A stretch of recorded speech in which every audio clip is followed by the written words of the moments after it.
전설야담 중에서 사랑과 연애 이야기 10편을 골라 담았습니다. 아래와 같은 순서로 재생됩니다. 전설야담, 전생의 인연. 옛날 경기도 화성 땅에 갓 결혼한 금실 조응 부부가 있었습니다. 남편은 부지런하고 성실한 사람이었고 여러 면에서 아내를 끔찍이 위해 주었습니다. 아내는 항상 남편 의견을 존중했고 살림을 알뜰하게 꾸려나갔기에 두 사람은 행복한 나날을 보냈습니다. 마을 사람들은 이들을 매우 금실 좋은 부부로 생각했습니다. 그런데 아내에게는 한 가지 근심이 있었습니다. 평소에는 그렇게도 자상하던 남편이 어느 날 술을 마신 후 회초리로 자신을 때렸기 때문입니다. 다음 날 왜 그랬냐고 물었지만 남편은 자신의 폭행을 전혀 기억하지 못하고 부인했습니다. 아내는 더 이상 다투기 싫어서 그냥 넘어갔으나 얼마 후 남편이 술을 마시고는 같은 일을 반복했습니다. 거나하게 술에 취한 남편은 회초리로 아내를 마구 때렸습니다. 아내가 왜 이러냐며 저항했지만 아무 소용없었고 남편은 몇 차례 더 매질하다 쓰러져 잠이 들었습니다. 다음 날 아침 눈을 뜬 남편은 울고 있는 아내에게 무슨 일이 있냐고 물었습니다. 아내는 시퍼렇게 멍든 자기 몸을 보여주면서 남편에게 간밤의 일을 말했습니다. 이게 모두 당신에게 맞아서 생긴 멍이에요. 제발 그만두라고 애원했지만 당신은 사정없이 저를 때렸지요. 그러자 남편은 어이없다는 듯한 표정으로 말했습니다. 뭐라고? 내가 당신을 회초리로 때렸다고? 사랑하는 당신을 뭐 때문에 때린단 말이요? 모르는 척하지 마세요. 지난번에도 술 마신 날 밤에 제게 매질을 하고는 다음 날 아침에 모르는 일이라고 발뺌했잖아요. 아내가 울면서 항변하자 남편은 혼잣말처럼 중얼거렸습니다. 도무지 모를 일이군. 내가 사랑하는 당신을 회초리로 때리다니.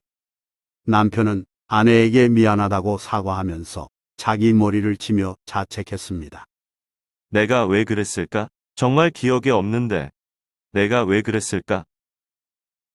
하지만 이 일은 어느 사이 마을 사람들에게까지 전해졌습니다.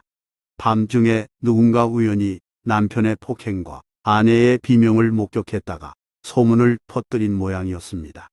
하여 마을 사람들은 그 일로 수군수군댔고 친구 한 명이 조심스레 그러지 말라고 충고했습니다. 그 말에 남자는 불쾌감을 느꼈습니다. 뭐야, 자네가 뭔데? 남의 일에 참견이야. 상관하지 마. 그날 남자는 기분을 풀고자 술을 마셨고 술에 취해 집으로 가서 다시 회초리로 아내를 때렸습니다. 다음 날 아침 남자는 아내의 멍든 몸을 보고 소스라치게 놀랐습니다. 하지만 아내는 그저 눈물만 흘릴 뿐 아무 말도 하지 않았습니다. 이때부터 아내의 밝은 얼굴은 근심이 가득한 얼굴로 변했습니다. 그저 남편이 술을 마시지 않기를 바랄 뿐 무표정하게 하루하루를 보냈습니다. 그러던 어느 날 지팡이를 쥔 탁발승이 시주를 하러 왔습니다. 여자는 정성껏 쌀 한 대를 퍼서 스님에게 공양했습니다.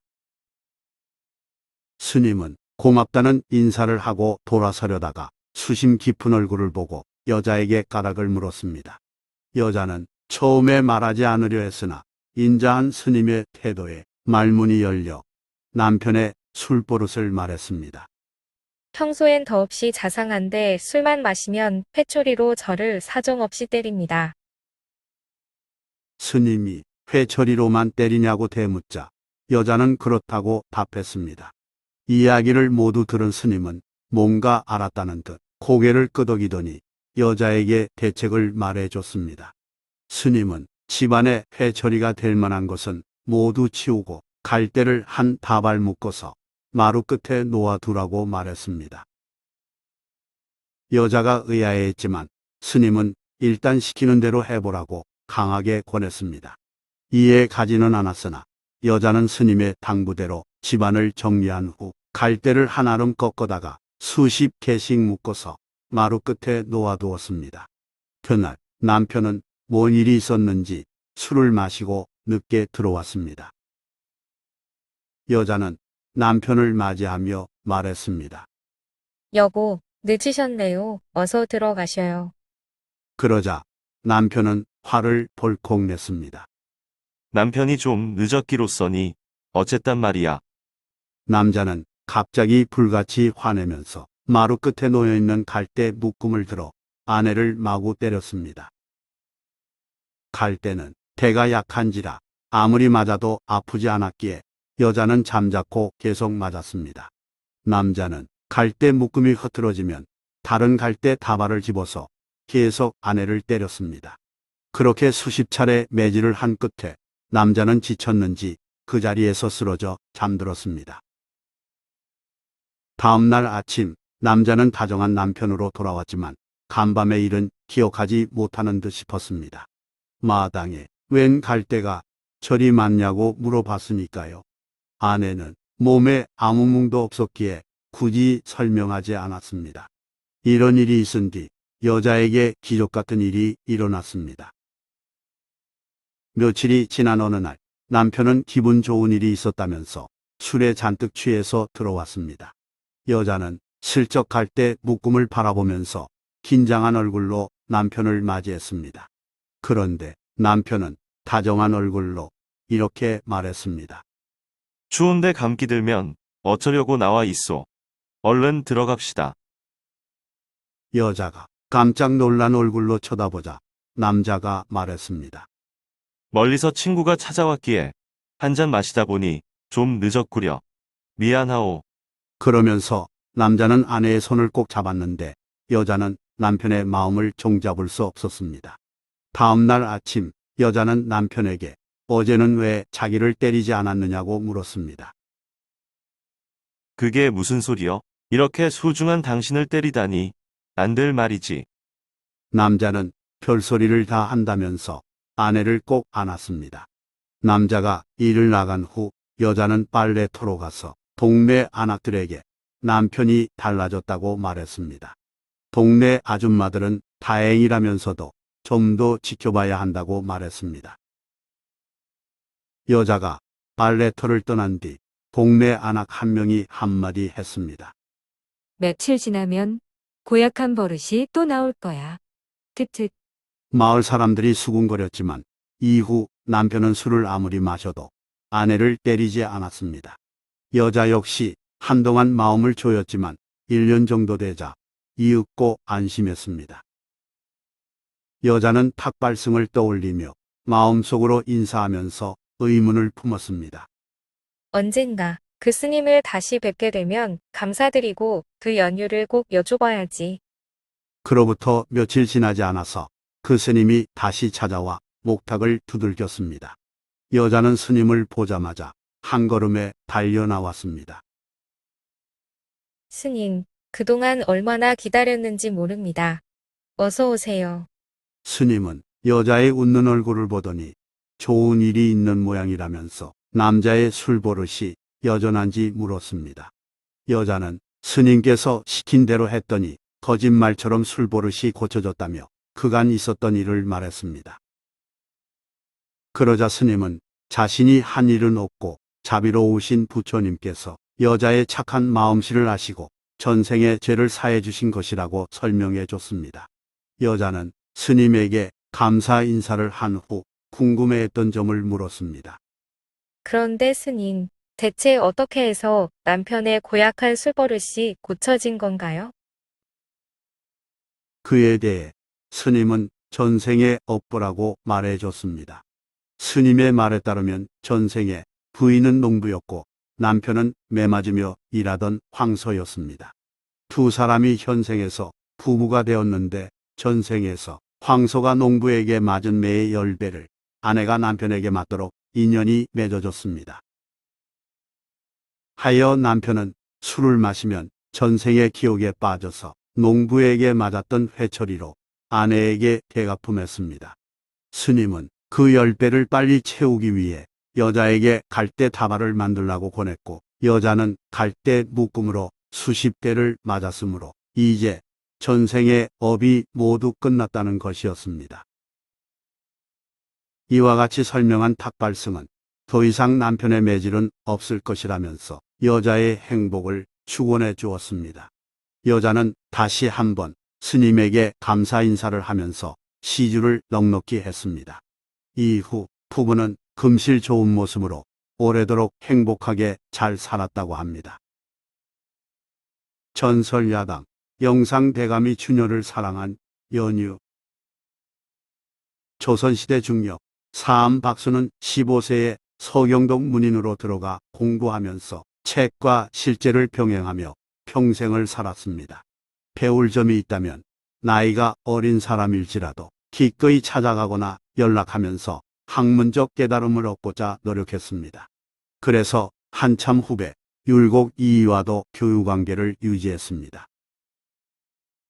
또한 박수는 자신보다 나은 사람을 인정할 줄 알았습니다. 선조 때 박순이 대제학으로 재직할 때의 일입니다. 퇴계 이황이 예문관 제학에 제수되자 박수는 임금에게 이렇게 아뢰었습니다. 나이 많고 학식 높은 선비는 아래 임무에 있고 후진 초학이 중한 지위에 있으니 저와 이황의 관직을 바꿔 주시옵소서. 자기 직위 강등을 자청한 것이니 실로 파격적인 일이었습니다. 어쨌든 임금은 대신을 불러 모아 의논했고 박순과 이황의 관직을 서로 바꾸게 했습니다. 결과적으로는 이황이 늙고 병들어서 그 직을 감당할 수 없다며 사퇴하여 없던 일이 됐지만 박순의 성품을 잘 보여주는 일화입니다. 박순에게는 다른 사람이 볼 때 특이한 일화가 또 있습니다.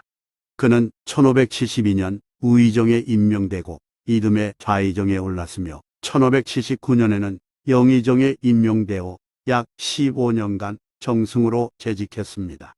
이렇듯 권력의 정점에 있으면서도 박수는 이상하게도 처가에서 보내온 계집종 오기를 몹시 아꼈습니다. 어느 정도였는가 하면 날마다 밤이 되면 행랑방을 꼭 돌아보고 오기를 본 후에 잠을 잤습니다. 이런 걸 보면 오기가 천하 미녀일 것 같지만 사실은 그 반대로 무척 못생긴 추녀였습니다. 남자들이 오기를 보면 얼굴을 돌리거나 달아날 만큼 외모가 못난 여자였습니다. 어떤 사람은 혐오스럽다고 말하기도 했습니다. 그런데 박순 대감은 오기를 사랑한다라는 소문이 날 정도로 항상 오기를 챙겼습니다. 한간에서는 양반 노인이 어린 계집종을 회춘요법으로 쓰는 것이라는 말이 돌았습니다. 소문이 무성하자 어느 날 친구가 찾아와 이런저런 얘기를 나누다가 박순에게 슬쩍 속마음을 물었습니다. 자네는 어이하여 누구도 돌아보지 않는 계집을 가까이 하는가? 참으로 별난 취미를 가졌소이다. 그러자 박수는 미소를 지으며 다음과 같이 말했습니다. 그걸 말이라고 하는가? 우리 오기는 가련한 여인이네. 오기를 내가 아니면 누가 돌보겠는가? 다시는 그런 말 하지 말게.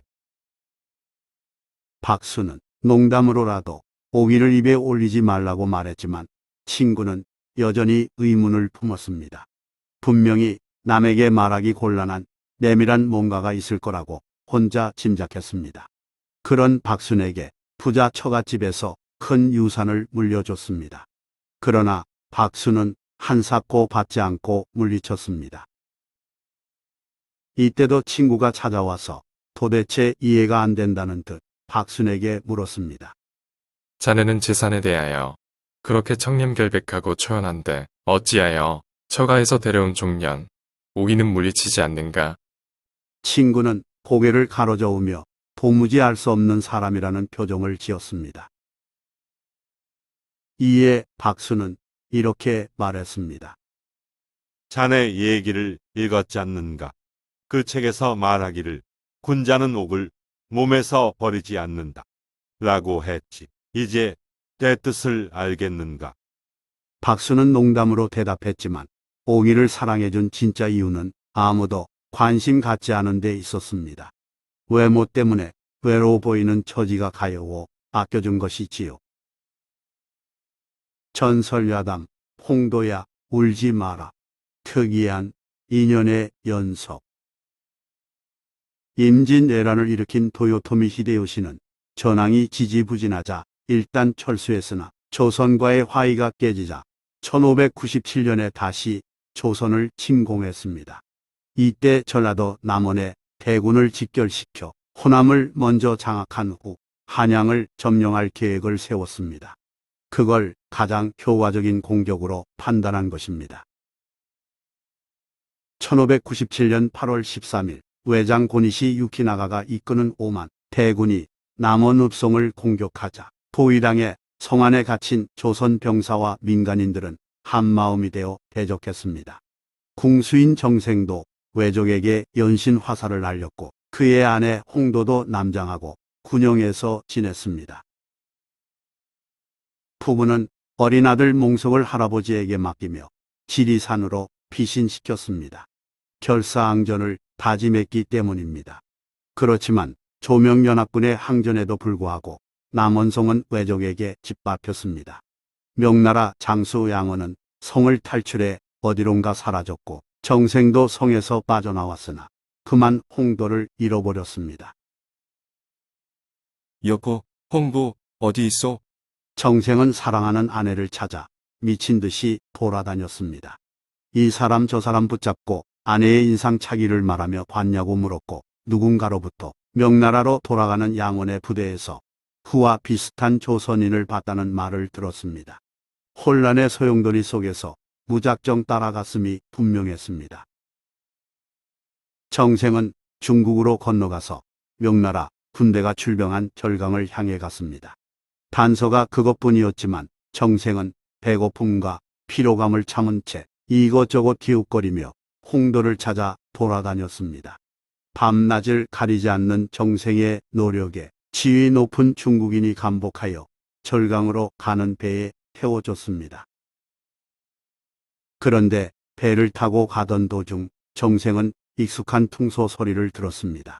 밤안개가 심해서 제대로 볼 수는 없지만 안에 홍도만이 불 수 있는 곡조가 분명했습니다. 자신이 가르쳐준 가락이었으니까요.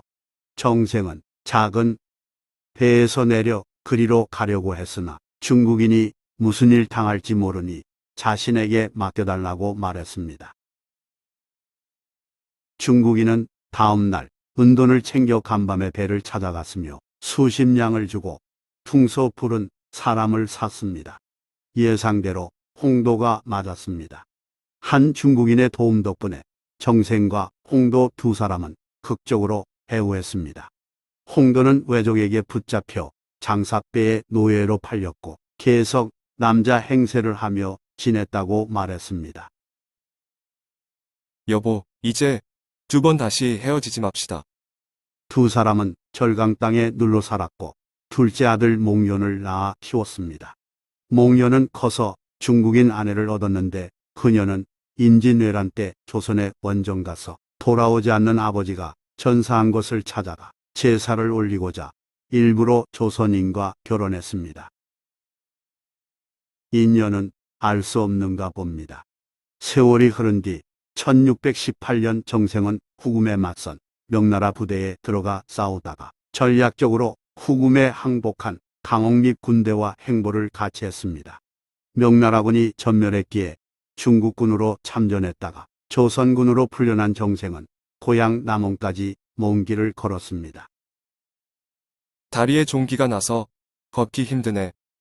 정생은 지금의 논산 지역인 이산현을 지날 무렵 아픈 다리를 치료하고자 침 놓는 의원을 찾아갔습니다. 마침 중국인 한의사가 있었는데 정생은 이런저런 얘기를 나누다가 놀랍게도 그가 며느리의 아버지임을 알게 됐습니다.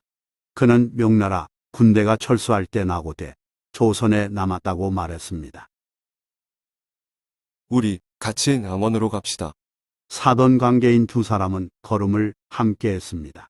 다행히 옛집에는 큰아들 몽석이 결혼하여 자식을 두고 잘 살고 있었습니다. 정생은 몹시 그리워한 큰아들과의 해구에 기뻐하면서도 한편으로 중국 절강에 두고 온 홍도 생각에 눈물을 흘렸습니다. 한편 그 무렵 중국 절강에 사는 홍도는 전쟁터로 나간 남편이 오래도록 돌아오지 않자 전사한 것으로 생각했습니다. 홍도는 죽더라도 고향에 돌아가고 싶었는데 며느리도 조선에 가고 싶어 했습니다. 하여 홍도는 둘째 아들 부부와 함께 작은 배를 구해서 조선으로의 항해에 나섰습니다. 세 사람은 험한 파도와 식량 부족으로 죽을 뻔했으나 천만다행으로 통제사의 순찰선을 만난 덕분에 목숨을 구했습니다. 사연을 들은 뱃사람들이 홍도 일행이 탄 작은 배를 순천까지 끌어줬습니다. 우여곡절 끝에 고향에 도착한 홍도는 뜻밖의 남편 정생을 만나 감격의 눈물을 흘렸습니다. 이게 꿈인가요? 생시인가요? 그와 동시에 홍도의 며느리도 중국인 아버지를 보고 기쁨의 눈물을 흘렸습니다.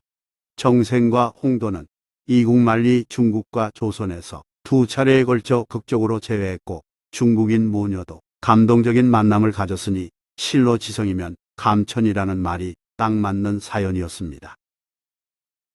전설야당, 무광과 수국비의 사랑 및 출세, 간의 기별도 암가다 오원. 황해도 평산 출신의 우화영은 과거 묵과에 급제해 평안도 압록강 근처 고을의 변장이 되었습니다. 변장은 변경을 지키는 장수입니다. 그곳에서 우화영은 권료라는 이름의 수국비를 만나서 사귀었습니다. 수국비는 관아에서 물 깃는 일을 맡은 여자종을 가리키는 말입니다. 외모는 좀 떨어지지만 문자도 알고 제법 총명하네. 우화영은 이윽고 권료와 한 곳에서 같이 살았으며 권료는 바느질과 배짜기를 부지런히 해서 살림을 잘 꾸려나갔습니다. 시간이 흘러 우화영의 국경수비 임무 기한이 끝나갈 무렵 권료는 우화영에게 미래 계획을 물었습니다. 남공께서 이제 돌아가시면 한양에 머물면서 벼슬을 구하시겠습니까? 친하게 아는 사람도 없으니 무슨 재주로 한양에 머물겠는가. 이제 고향으로 돌아가 선산 밑에서 늙어 죽을 계획이요. 우화영이 시큰둥한 반응을 보이자 권료가 결연한 표정으로 말했습니다. 제가 봤을 때 남공께서는 아무리 급해도 서두르지 않으니 분명 병마절도사에 오를 겁니다. 제가 여러 해 모은 은화 600냥을 드릴 테니 최하에 묻히지 마시고 한양으로 가서 벼슬을 구하세요. 10년으로 기한을 정하면 이루어질 것입니다. 저는 천민이니 수절하지 않고 모처에 의탁했다가 훗날 남군을 찾아뵙겠습니다. 권료가 큰돈을 내놓자 우화영은 매우 고맙다고 인사하며 그 뜻을 따르기로 했습니다. 우화영이 떠난 후 권료는 그 고을에서 가난하지 않은 호라비 장교의 집에 들어가 도무살이했습니다. 장교는 권료의 영리함에 반해서 후초로 삼았습니다. 살림을 시작한 첫날 권료가 말했습니다. 먼저 부인이 쓰다 남긴 재물이 얼마나 되나요? 매사는 분명해야 하니 곡식수가 얼마이며 돈과 비단과 포목의 수가 얼마이며 그릇과 잔물의 수가 얼마나 되는지 모두 명목과 숫자를 적어서 문서를 만들어주세요. 이에 남자가 대꾸했습니다. 부부 사이에 있으면 쓰고 없으면 장만하면 되지. 무엇을 의심해서 그러. 그렇지만 권료는 거듭 요청했고 남자는 마지못해 재산 내역을 문서로 만들어 주었습니다. 권료는 그 문서를 옷상자 속에 깊이 간직하고 성실히 일하고 부지런히 모아 날로 재산을 불렸습니다. 어느 날 권료는 조정의 조보 보기를 좋아한다면서 남편에게 관청에서 구해달라고 부탁했습니다. 조보는 승정원에서 처리한 일을 매일 아침 적어서 반포한 소식지를 이르는 말입니다. 누가 승진하고 어디로 발령났는지 등을 기록했기에 조정의 동량을 알고자 하는 사람들에게 인기가 많았습니다. 기별지라고도 하며 날마다 기별을 기다리던 관습에서 간에 기별도 안 가다라는 속담도 파생했습니다. 남편은 조보를 빌려다 주었으며 그러기를 수년이 지나갔습니다. 한편 오하영은 여러 표수를 거쳐 관서의 읍제로 나가게 되었습니다. 읍제는 한읍을 다스리는 사람을 가리키는 말입니다. 권련은 그 소식을 조보에서 확인한 후 남편에게 7년 동안 2배로 불린 재산 목록을 내밀면서 이별을 통보했습니다. 저는 여기서 오래 있을 계획이 아니었습니다. 이제 갈 곳이 생겨 떠나니 일의 시종은 묻지 마십시오. 다행히 재산은 더욱 늘렸으니 마음은 개운합니다. 장교가 깜짝 놀라 말렸지만 권려의 의지는 확고했습니다. 권려는 남장의 패랭이를 쓰고 걸어서 오하영의 근무지를 찾아갔습니다. 오하영은 부임한 지 겨우 하루가 지난 날에 급한 송사가 있다는 어떤 사람의 말을 들었습니다. 동원 마당에 들어선 그 사람은 사또에게 신이 아를 게 있다면서 계단에 올라 말하게 해달라고 요청했습니다. 오하영이 기이하게 여기며 허락하자 여인이 가까이에서 말했습니다. 사또께서는 저를 아시겠습니까? 어느 해 어느 땅에서 같이 지내던 사람을 기억하지 못하십니까? 오하영은 여인을 자세히 보더니 크게 놀라며 오랜만에 해후를 반가워했습니다. 어찌 이런 모양을 하고 왔소? 내가 어제 부임했는데 오늘 이렇게 왔으니 진실로 기이한 만남이요. 이때 우하영은 한양에서 혼인한 아내와 사별한 후였기에 권려를 안채에 머물게 하고 집안 살림을 맡겼습니다. 권려는 사또의 자식을 정성껏 잘 양육하면서 한편으로 꾸준히 조보를 보며 조정의 동향을 파악해 권력 가진 사람들에게 선물을 보내어 남편의 인심을 얻게 했습니다. 오하영은 아내의 내조 덕분에 계속 승진했고 마침내 당시 재상의 추천으로 절도사까지 됐으며 나이 80세 가까웠을 때 세상을 떠났습니다. 권려는 남편의 장례를 치르고 나흘째 되던 날 아들 내외에게 직기 및 곡식 수량 등을 빼곡하게 기록한 서책을 주면서 살림 고난을 넘겼습니다. 이제 내가 할 일은 더는 없구나. 권려는 방 안으로 들어간 후 곡기를 끊고 물 한 모금조차 마시지 않더니 그대로 세상을 떠났습니다. 아들 내외는 서모가 비상한 분이라면서 정중히 초상을 치른 다음 아버지의 무덤 옆에 장사 지냈다고 합니다. 이 이야기는 조선 후기 문인 노명음이 1770년대에 쓴 야담집 동패낙성에 적혀 있습니다. 남자 주인공 우하영은 1710년 묵과에 급제하여 1739년 경상도 병마절도사가 된 실존 인물이지만 여자 주인공 권려는 글쓴이가 추구한 진취적 인물이 형상화된 것으로 여겨집니다. 전설 야담, 조은을의 신선장난, 홍장의 애절한 사랑. 조선 초기 조은을이 강릉 부사로 있을 때 일입니다. 1393년 박신이 강원도 알렴사로서 강릉에 왔다가 기생 홍장을 만나 애지중지했습니다. 두 사람은 누가 봐도 사랑에 빠진 걸 알 정도로 깊은 정을 나누었는데 이때 조은을이 한번 웃음판을 벌이고자 장난을 쳤습니다. 당시 박씨는 31세 한창 젊은 나이였지만 조은을은 61세 나이여서 풍류의 멋을 알았던 까닭입니다. 박신이 인근 고을을 두루 살피고 돌아오자 조은을이 안타까운 표정을 지으며 말했습니다. 애석한 일이오나 그간 홍장이 죽었습니다. 지금 뭐라 말씀하셨소? 인명은 제천이니 너무 슬픔 없소서. 박씨는 큰 충격을 받았으나 추앙골을 보이지 않으려 눈물을 감췄습니다. 하지만 시간이 지날수록 사랑했던 홍장에 대한 그리움이 솟구쳐 괴로운 기색을 숨길 수는 없었습니다. 조은을은 일부러 며칠을 보낸 다음에 박신을 찾아가 위로의 말을 건넸습니다. 울적한 심해를 푸시라고 경포에서 자그마한 놀이를 벌이고자 합니다. 박씨는 그런 조은을의 배려를 고개 저으며 거절했습니다. 대려는 고맙소만 생각이 없소이다. 세상이 왜 이리 허무한고. 말을 마친 박신의 표정은 무척 쓸쓸해 보였지만 조은을은 속으로 미소를 지으며 다시 말했습니다. 그곳에는 오래된 신선차취가 있습니다. 산정에는 신선이 차를 다리는 부뚜막이 있어 지금도 신선 무리가 다녀간다고 합니다. 그러나 설령 선인을 보더라도 다만 바라봐야지 결코 가까이 가서는 안 된다고 합니다. 그리고 경포 호수에 달이 뜨면 선녀들이 내려온다고 하니 홍장도 내려올지 모릅니다. 박씨는 별로 내켜하지 않았지만 조은을의 말에 살짝 호기심을 느껴 따라 나섰습니다. 박씨는 한송정에서 술잔을 앞에 놓고도 멍하니 경포를 바라보며 시름에 잠겼습니다.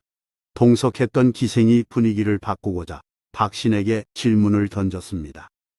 한송정에는 달이 몇 개인 줄 아시옵니까? 달이 한 개이지 몇 개겠느냐.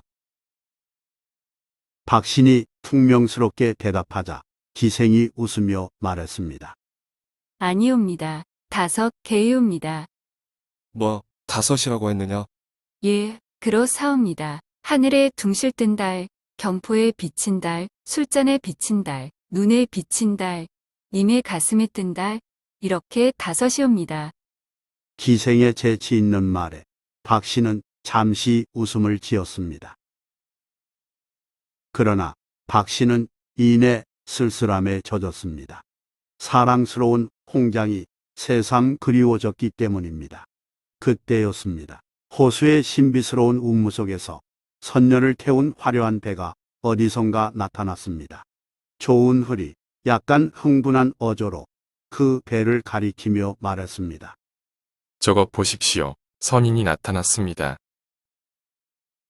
박씨는 물끄러미 그 배를 바라보고는 가볍게 응대했습니다. 경치가 이러하니 선인이 나타날 만도합니다. 그런데 박씨는 호기심에 배 안의 선녀를 자세히 보다가 깜짝 놀랐습니다. 아리따운 자태로 노을노을 춤추고 있는 선녀는 분명 박신이 그토록 그리워한 홍장이었기 때문입니다. 갑자기 죽었다더니 선녀가 됐구나. 너는 선인이 되고 나는 속세에 남았으니 우리 언제 또 만나겠는가. 박씨는 자기도 모르는 사이에 탄식의 말을 내뱉으며 눈물을 뚝뚝 떨어뜨렸습니다. 그러자 모여있던 사람들이 웃음을 터뜨렸습니다. 조은흘이 사람을 시켜 꾸민 일인데 박신이 보기 좋게 넘어간 것이었습니다. 조은흘은 홍장을 가까이 오게 했고 박신은 어리둥절하다가 장난임을 알고 크게 부끄러워하였습니다. 그렇지만 죽은 줄 알았던 홍장이 살아있다는 사실에 무척 기뻐했다고 합니다. 그런데 박신과 홍장 두 사람의 사랑은 결국 이별로 막을 내렸습니다. 얼마 후 박신이 임기를 마치고 한양으로 돌아갔기 때문입니다. 당시 사대부는 기생을 첩으로 둘 수가 없어 박신은 몇 개월 후 돌아온다는 언약을 남긴 채 떨어지지 않는 발걸음을 억지로 옮겼습니다. 그날부터 홍장은 이제나저제나 박신이 돌아오기만을 기다렸습니다. 홍장은 그리운 마음을 시조로 읊기도 하는 등 외로움에 젖어 지냈습니다. 그래도 박신은 오지 않았습니다. 홍장은 어느 날 밤 그리움에 사무쳐 박신과 추억이 있었던 호숫가 바위로 가서 마냥 그리워했습니다. 그때 자욱한 안개 사이로 박신이 나타나더니 홍장을 불렀습니다. 환영이었지만 홍장은 잠시 이성을 잃은 나머지 반가움에 그쪽으로 달려가다가 호수에 빠져 죽었습니다. 이후 안개 끼고 비 오는 밤이면 호수에서 여인의 구슬픈 울음소리가 들려온다 하여 사람들은 홍장이 마지막에 앉았던 바위를 홍장암이라 불렀습니다. 오늘날 강릉시는 박신과 홍장의 연애 이야기를 동상으로 만들어 경포 주변에 포토존으로 설치해 놓고 있습니다. 만물유래는 역사문화 유래 콘텐츠 채널입니다. 좋아요 및 구독은 더욱 알찬 영상 제작에 큰 힘이 됩니다. 전설야담 조선판 로미오와 줄리엣 원수 사이에 꽃핀 사랑 수양대군은 1453년 계유종난을 일으켰을 때 가장 먼저 김종서 제거를 지시했습니다. 김종서만 없애면 나머지는 쉽게 제압할 수 있다고 판단했기 때문이며 실제로 그렇게 이루어졌습니다. 하여 부하들이 철퇴와 칼을 휘둘러 김종서를 무참하게 죽였고 황보인, 조국관, 이양 등도 제거했습니다. 수양대군은 정적을 계속 살육한 후 1455년 조선 제7대 왕 세조가 됐습니다. 세조의 딸은 그런 잔혹한 일을 불안하게 생각하여 더는 그러지 않았으면 좋겠다고 조심스럽게 말했습니다. 세조가 딸의 말을 성가시게 여기고 노여움을 드러내자 왕후 윤씨는 금은보화를 싸서 유모에게 맡기며 딸과 함께 어서 궁을 떠나라고 당부했습니다.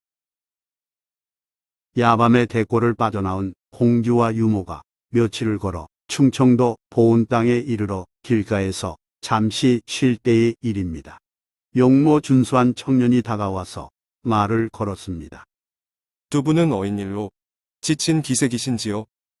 공주와 유모는 한양에 큰 환난이 생긴 후 그곳에서 살기 싫어 떠나는 길이라고 말했습니다. 그러자 청년도 자신 역시 그런 이유로 이곳에 와서 살게 되었노라고 말했습니다.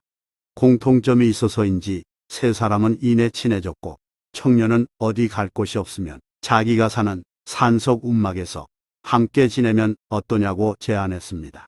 공주와 유모는 마땅히 갈 곳이 없었고 청년에게 호감을 느꼈으므로 그에 응했습니다. 누추하지만 세상 사람들 시선을 피해 조용히 지낼 만합니다. 청년이 인도한 곳은 산속 움막이었으며 청년은 수출 구워 생계를 이어가고 있었습니다. 세 사람은 그곳에서 동거하면서도 서로에 대해 자세히 알려고 하지 않았습니다. 그런데 입이 셋으로 늘어나니 아무래도 먹을 음식이 부족해졌습니다.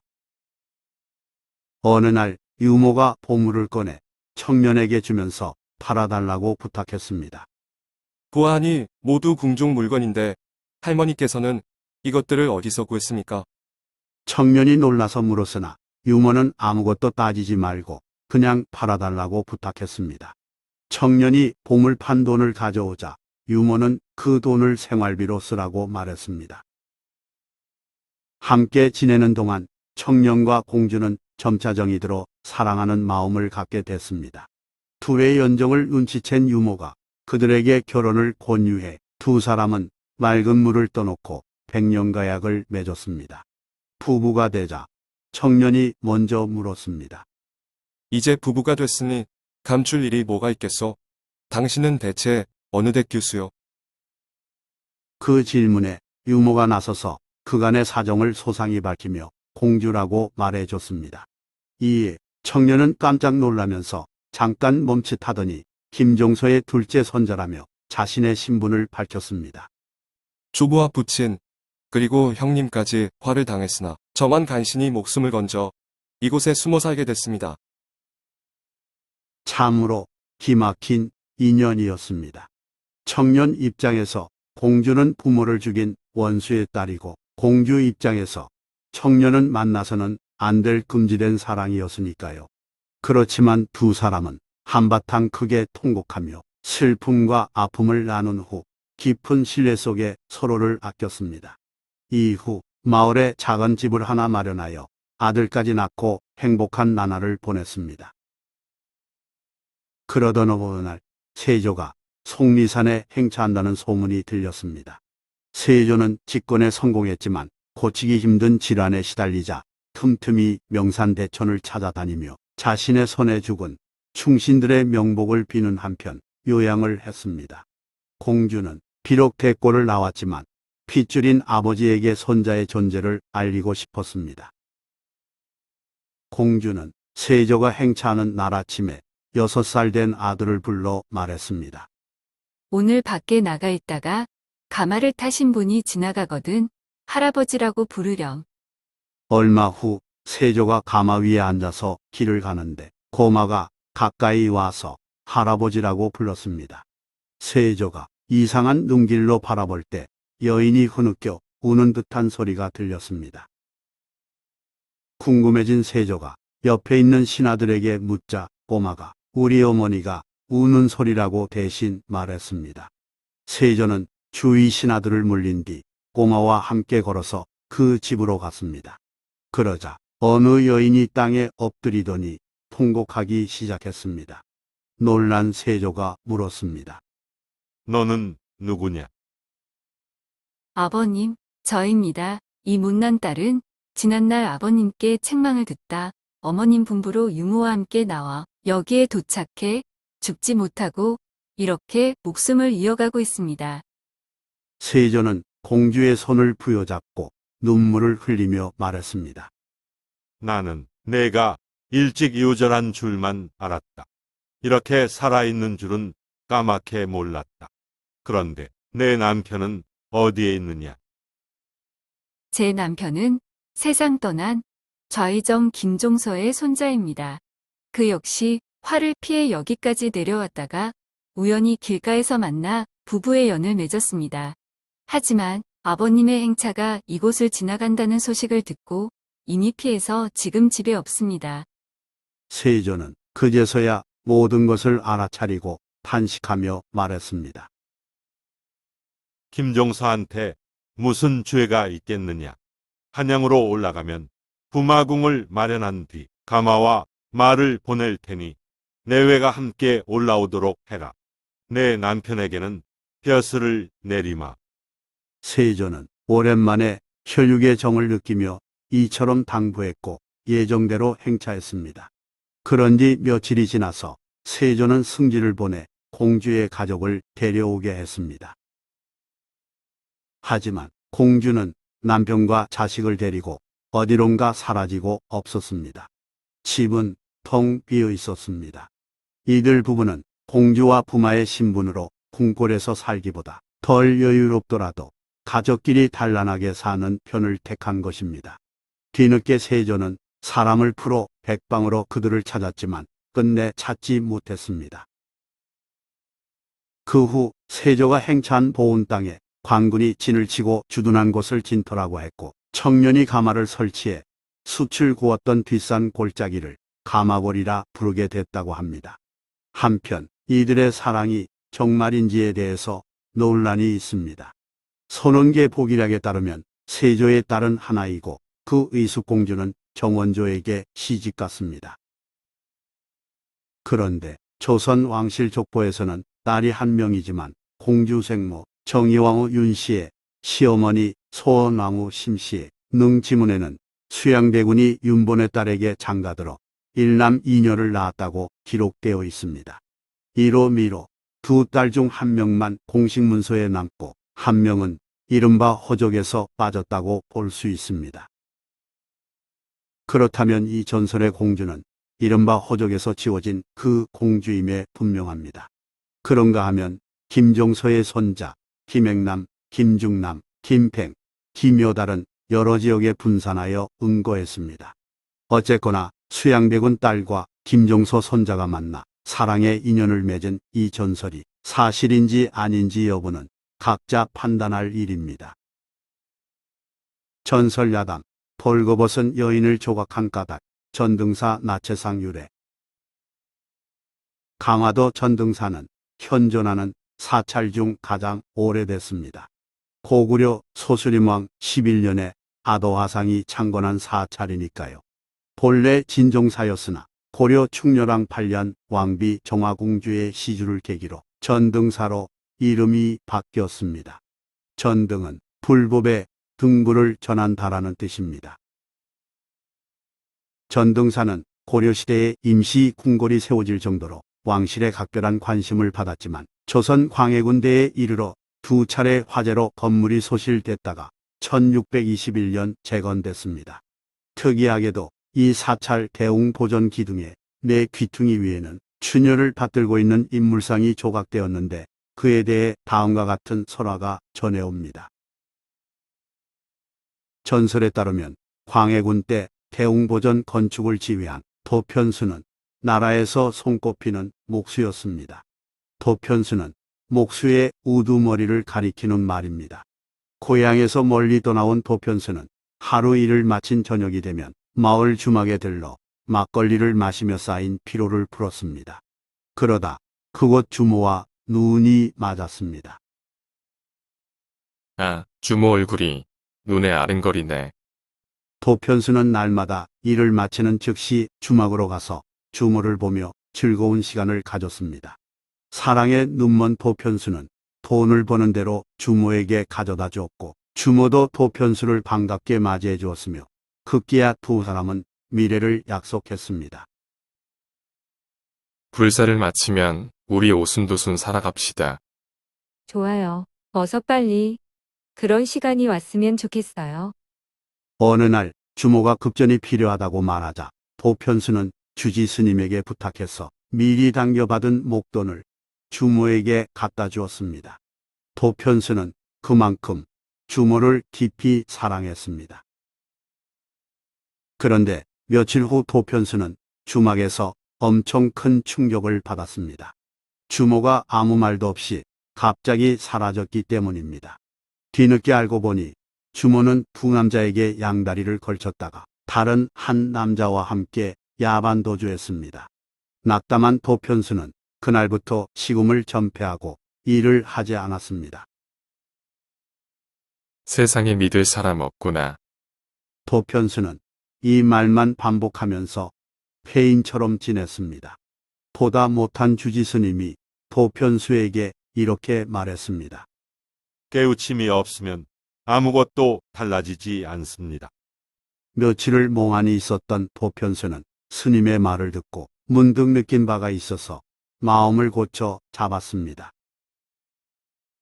다시 일을 시작한 도편수는 법당에 내 귀퉁이 기둥 위에 벌거벗은 여인처럼 보이는 나체상을 조각했습니다. 쥐구려 앉은 나체상은 머리 위에 무거운 지붕을 떠받드는 자세였습니다. 도편수는 자신을 버리고 도망친 여인을 상징하는 조각물을 만들어서 부끄러움과 고통을 안겨주게끔 복수한 것입니다. 누군가 나체상 조각의 의미를 묻자 도편수는 다음과 같이 대답했습니다. 주모는 대웅보전 지붕을 떠받치면서 속죄하고 다른 사람들은 조각상을 보며 여색을 경계하라는 뜻입니다. 대웅보전 내 귀퉁이에 있는 조각상은 웃거나 우는 표정이며 두 손 혹은 한 손으로 지붕을 받들거나 머리로 받치는 모습입니다. 민간에서는 이 전설이 오랫동안 회자됐으나 사찰에서는 추녀를 지지하기 위한 야차상으로 봅니다. 불교에서 야차는 하늘을 날아다니며 사람을 괴롭히는 추악한 귀신입니다.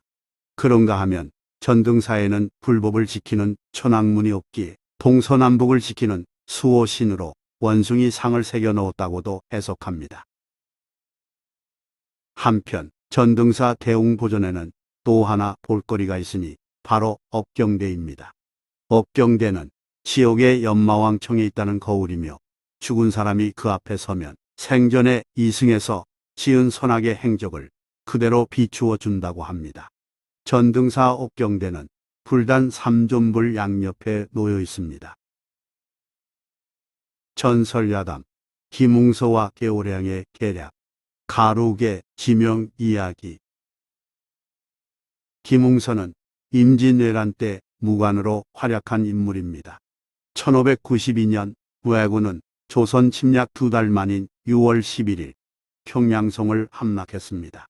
김웅서는 응전 중에 애첩 개오량에게 다음과 같이 말한 후 긴급히 성을 떠났습니다. 왜군 사기를 꺾어 전세를 뒤집는 길은 적장의 목을 자르는 일뿐이라오. 개오량은 평양 기생이었는데 평양성이 함락된 뒤 포로로 잡혀 적장 고니시 앞에 끌려갔습니다. 외장 고니시 유키나가의 친족이자 부장인 고니시는 개오량의 미모에 반해서 옆에 두었습니다. 개오량은 고니시에게 교태부려 관심을 사며 기회를 노렸습니다. 이놈을 죽일 방법이 없을까? 적장에 애첩이 된 개오량은 날마다 평양성 서문 근처에서 적의 동태를 살피던 연인 김웅서를 우연히 만나 비밀리에 내통했습니다. 두 사람은 뭔가를 약속하고 헤어졌습니다.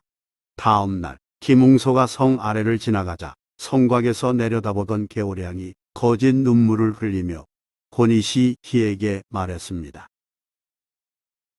장군님, 저기 지나가는 사람은 저의 오라비입니다. 난리 중에 헤어졌는데 부디 같이 살게 해주세요. 권희시인은 개오량의 말을 믿고 김웅선을 성 안으로 불러 함께 지내게 해줬습니다. 그런데 김웅선은 전투 중에 어떻게 성 근처를 걸을 수 있었을까요? 이는 명나라 16영과 외장 고니시 유키나가의 조약 때문에 가능했습니다. 두 장수는 잦은 군사적 충돌을 방지하고자 평양성 성곽으로부터 서쪽 십리까지 완충지대를 합의하면서 군 병력이 출입하지 않기로 약속했습니다.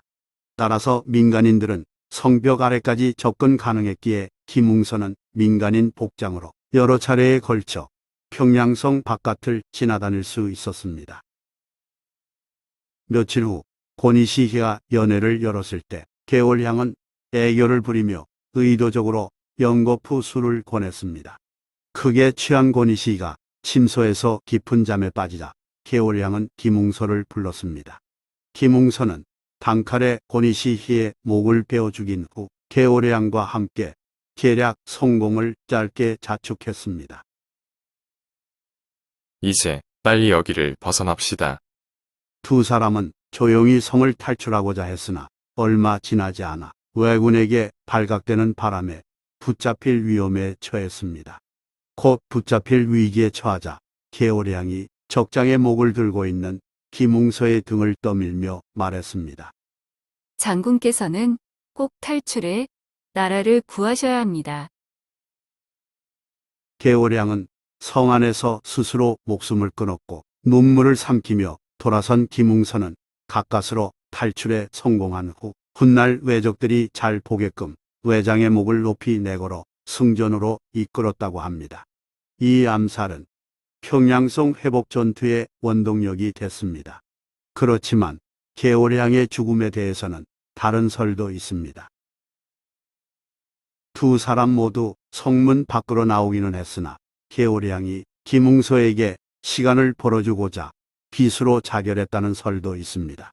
이 설에 따르면 임진왜란이 끝난 뒤 개오량이 배를 갈랐다는 고개를 배를 가른 고개라 하여 가루개라 부르고 그 일대를 오량마을로 부르게 됐다고 합니다. 또 다른 설도 있습니다. 둘 다 성을 무사히 빠져나갈 수 없게 되자 개오량의 요청으로 김웅서가 칼을 뽑아 그녀를 죽였다는 기록도 있습니다.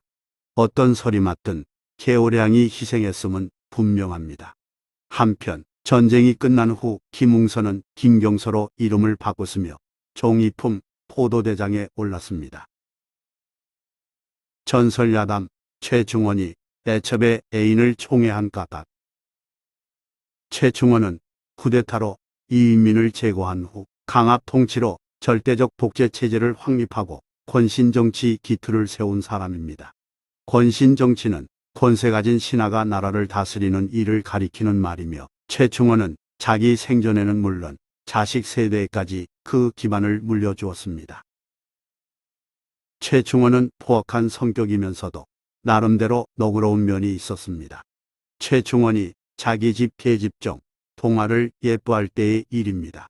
얼굴이 반반하여 가까이했는데 심심치 않게 듣기 거북한 소문이 나돌았습니다. 동화가 최충원의 눈을 피해 여러 사내와 정을 통하고 있다는 내용이었습니다.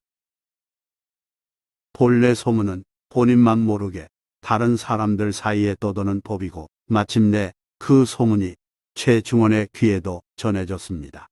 누군가 조심스럽게 슬쩍 흘려줬는데 이때 최충원이 보인 반응은 의외였습니다. 그래, 허허, 동화 생김새가 그러니 그 값을 하는구나. 하기야 그만하면 어느 사나이든 한번 가까이 하고 싶겠지. 여자가 문제 아니라 남자들이 그럴 만하다는 말이었고 화낼 일이 아니라는 투였습니다. 그로부터 며칠 후 밤에 최충원은 동화를 방으로 불러들였습니다. 최충원은 동화와 뜨겁게 사랑을 나눈 다음 은근한 목소리로 말했습니다. 듣자 하니 내가 제법 많은 녀석들과 정을 통하고 있다며? 동화에게는 청천벽력 같은 소리여서 동화는 순간 움찔하며 당황해했습니다. 최충원은 그에 상관없이 동화의 엉덩이를 부드럽게 어루만지며 다정한 목소리로 물었습니다. 그중 어느 녀석이 가장 쓸만하더냐? 그 말에 진위를 파악하지 못한 동화가 조금 불안해하며 머뭇거리자 최충원이 한 번 더 말했습니다. 괜찮다. 편히 말해보아라. 그래, 누가 내 남편감이더냐? 그제서야 동화는 긴장을 풀고 대답했습니다. 공생, 최준문입니다. 최준문이라. 그래, 알았다. 공생은 관가에서 심부름하는 사람을 이르는 말입니다. 그렇지만 최충원은 동화의 남자 문제에 대해 더 이상 아무 말도 하지 않았습니다. 동화는 자신의 솔직한 대답으로 인해 행여 최준문이 좋지 않은 일을 당할까 걱정했습니다. 남자의 질투도 여자 못지않음을 어느 정도 알고 있었던 까닭입니다. 하지만 그건 동화의 기우였습니다. 어느 날 최충원은 최준문을 불러 자기 집에 두고 종으로 부리면서 이모저모를 살펴봤습니다. 그 녀석 똑똑하네. 두뇌가 무척 좋군. 그 결과 총명한 자임을 알게 되자 대정에 보직하고는 크게 신임하였습니다. 그리고 점차 그 벼슬을 올려주어 대장군으로까지 승진시켰습니다. 덕분에 최준문은 권세를 누렸으며 최충원을 만나고자 하는 사람들은 그 통로로서 최준문을 찾곤 했습니다. 최준문은 충직하게 최충원을 보필했으며 1217년 7월 박달령 전투에서 고려를 침입해온 거란군을 물리치는데 큰 공을 세운 7장군 중 한 명으로 이름을 떨쳤습니다. 그런데 왜 최충원은 계집종이 좋다고 말한 사내를 불러 가까이 두고 총애했을까요? 그 이유는 최충원 나름의 인재 판별 기준에 있었던 것으로 여겨집니다. 일반적으로 남녀 사이의 만족스러운 육체적 사랑은 힘만으로 해결되는 게 아니며 서로 마음을 열거나 기술이 좋아야만 가능합니다. 또한 권력자에게 총애받는 여자의 마음을 여는 데는 정성과 전략이 필요하고 머리도 좋아야 합니다. 잠자리 기술의 등급 역시 두뇌 회전 속도에 비례합니다. 요컨대 최충원은 기술이 좋은 사람은 두뇌가 뛰어나리라 판단하여 부하로 두고 신임하면서 자신의 통치에 적극 활용한 것입니다. 만물유래는 역사문화 유래 콘텐츠 채널입니다. 좋아요 및 구독은 더욱 알찬 영상 제작에 큰 힘이 됩니다. 전설야담, 폐류나 엽색과 충예왕, 음탕허생녀, 사기용주. 걱정이로 하지만 정에게 왕위를 넘기노라. 충수광은 1339년 죽음을 앞두고 맏아들 왕정에게 왕위를 물려주었습니다. 평소 날건달이나 다름없는 행실을 못마땅해 했지만 가장 사랑하는 왕비, 공원왕후, 홍씨 사이에서 낳은 자식임을 생각해서 그리 결정했습니다.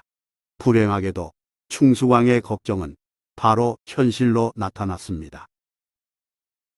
고려 제28대 충예왕은 즉위하자마자 나라시를 제쳐두고 엿새 동안 사냥과 씨름으로 시간을 보냈습니다. 뿐만이 아니었습니다. 그는 신분이나 나이에 상관없이 여자들을 강간했습니다.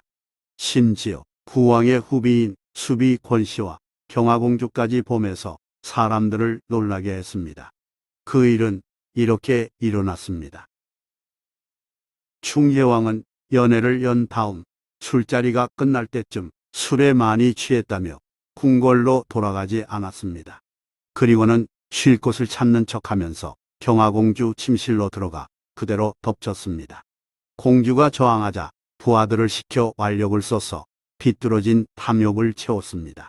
권력의 힘으로 폐륜을 저지른 것입니다. 이 사건은 후에 충예왕 폐위의 주요 원인으로 작용했지만 충예왕의 엽색 행각은 끊이지 않았습니다. 신하의 아내이든 거리에서 본 여자이든 가리지 않고 좀 예쁘다 싶으면 어떻게 해서든 보험했습니다. 흉흉한 소문은 온 나라에 퍼져서 사람들은 혹시라도 충혜왕을 만날까 싶어 나들이를 삼갔습니다. 나는 충혜왕이니 반항하지 말라. 불량배 3명이 국왕을 사칭하고 주부 공보의 아내를 강간하는 기막힌 사건이 벌어지기도 했습니다. 그러거나 말거나 충혜왕은 누가 아름답다는 말만 들으면 모두 궁으로 끌어들여 후궁이 100여 명에 이를 정도였습니다. 어디 예쁜 여자 또 없나? 그런 충혜왕이 어느 날 그야말로 임자를 만났습니다. 그 주인공은 단양대군 왕유의 계집종 임씨였습니다. 그녀 아버지는 사기를 파는 장사꾼이었고 임씨도 때때로 사기를 팔러 다니곤 했다가 우연히 왕의 눈에 띄었습니다. 너와 나는 천상궁합이구나. 충혜왕은 이전까지 겪었던 그 어느 여자보다도 임씨를 총애했습니다. 그 이유는 속궁합에 있었습니다. 충혜왕은 열약이라는 정력제를 먹어가며 비빈들을 상대했으나 모두 견디지를 못했는데 임씨는 아주 잘 받아주었습니다. 임씨 역시 음탕하여 두 사람은 수시로 잠자리를 가졌습니다. 그렇다고 충혜왕이 오직 임씨만 상대한 것은 아니었습니다. 1342년 2월에 충혜왕은 평리 홍탁의 딸이 매우 아름답다는 말을 듣고는 궁궐로 들어오기도 전에 화비에 봉했습니다. 홍탁은 왕후가 된 딸을 어쩔 수 없이 궁궐로 보내야 했습니다. 그러자 위기를 느낀 임씨가 방해하고 나섰습니다. 화비를 들이시면 이 몸은 나가겠습니다. 무슨 말이냐?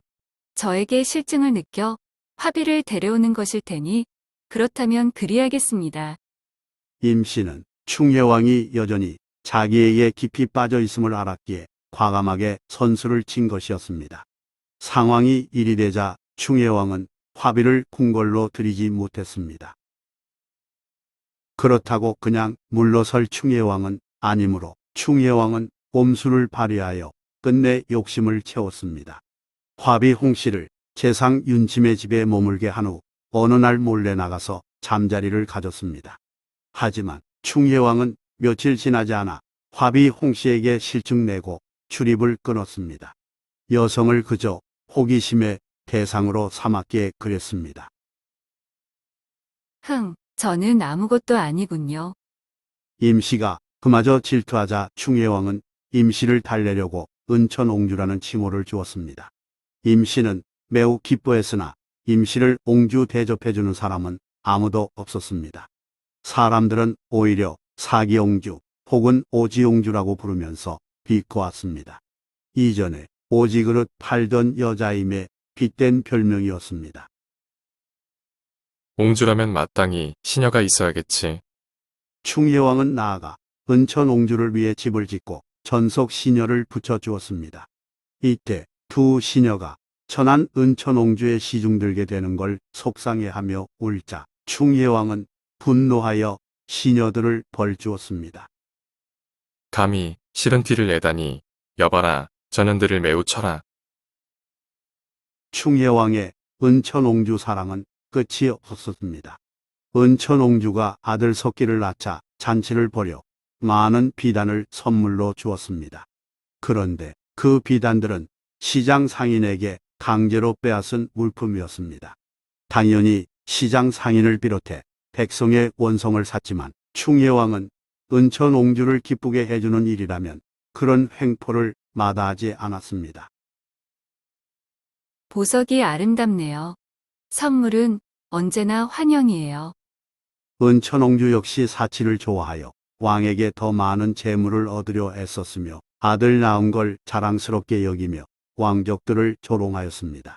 은천옹주는 다른 후궁들을 무시하며 거들떠보지도 않았습니다.